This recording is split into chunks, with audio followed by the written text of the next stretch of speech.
नहीं है मगर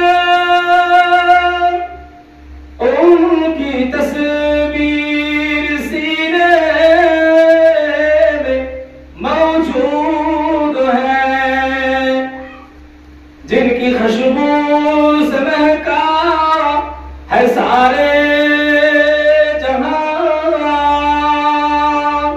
वो खुशबू नबी के पसीने में है। अल्लाहुम्मा सल्ली अला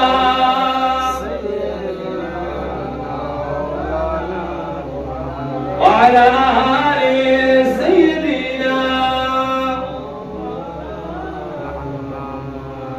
আমার নবীকে মানতে হবে কথা চলছিল।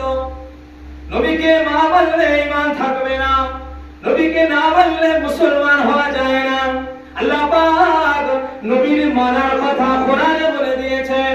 আল্লাহ পাক অন্যান্য নবীদেরকে আল্লাহ পাক আমার নবীকে মানার জন্য বলেছেন।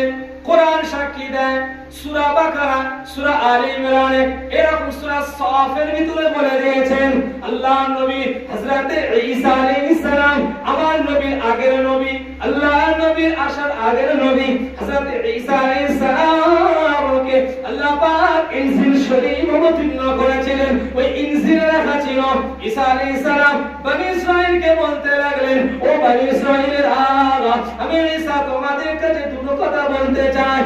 إذ قال عيسى ابن مريم يا بني إسرائيل أني مصدقا لما بين يدي من التوراة ومبشرا برسول يأتي من بعد اسمه أحمد جل سبحان الله عرض ربنا سبحان الله। بني إسرائيل আমি ঈসাকে আল্লাহ পাক নবী করে পাঠিয়েছেন, আমার উপরে আল্লাহ আসমানি কিতাব অবতীর্ণ করেছেন, আমার আল্লাহ পাক আমাকে অনুগ্রহ করেছেন। আমার পরে আল্লাহ পাক একজন নবীকে পাঠাবেন, সেই নবীর নাম হবে ইসমুহু আহমদ। জোরে বলুন সুবহানাল্লাহ। সেই নবীর নাম কি? আহমদ। আমার নবীর একটা নাম আছে না মুহাম্মদ, আরেকটা নাম কি? আহমদ। আছে না না? এটা কোরআনে আছে। ঈসা আলাইহিস সালাম বনি ইসরাঈলকে, খ্রিস্টানদেরকে, ইহুদি নাসারাদেরকে বলছেন, বনি ইসরাঈলরা শোনো, আমি সাক্ষ্য দিচ্ছি আমার পর একজন নবী আসবেন, সেই নবীর নাম হবে আহমদ, আমার মতন অবতার হয়ে পৃথিবীতে আসবেন, আল্লাহ তাকে শেষ নবী করে পাঠাবেন, তার নাম হবে আহমদ।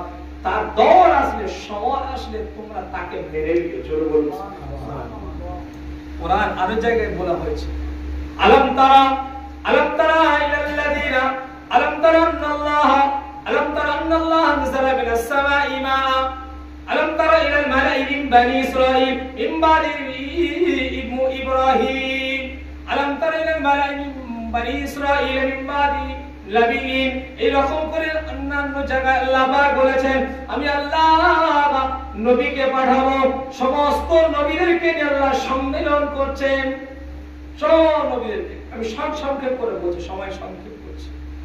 সমস্ত নবীদেরকে নিয়ে একটা সম্মেলন করছেন।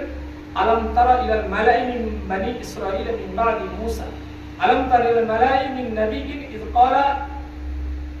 ঠিক খেয়াল আসছে না আয়াতটা আমার এই মুহূর্তে? 3 পারায় 2 পারায় 19 নম্বর পৃষ্ঠায় মাঝখান থেকে নিচে আল্লাহ পাক অবতীর্ণ করেছেন। এই আয়াতের সারমর্ম এটাই, সমস্ত নবীদেরকে আল্লাহ সংগঠন করছে, সম্মেলন করছে, কোন নবী কখন পাঠাবেন, কার হায়াত কখন দেবেন। এটা রূহ জগৎ আলোচনার কথা হচ্ছে, রূহ জগতে। এখানে কোনো কেউ নেই, একমাত্র নবীদের রূহ থেকে দিয়ে আল্লাহ আলোচনা করছেন। আদম আলাইহিস সালামকে প্রথম পাঠানো হবে, তারপরে এইভাবে শীশ আলাইহিস সালামকে তারপরে নবী করে পাঠানো হবে, তারপরে নূহ আলাইহিস সালামকে নবী করে পাঠানো হবে, এইভাবে আখেরি নবী হযরত মুহাম্মদ রাসূলকে করে পাঠানো হবে।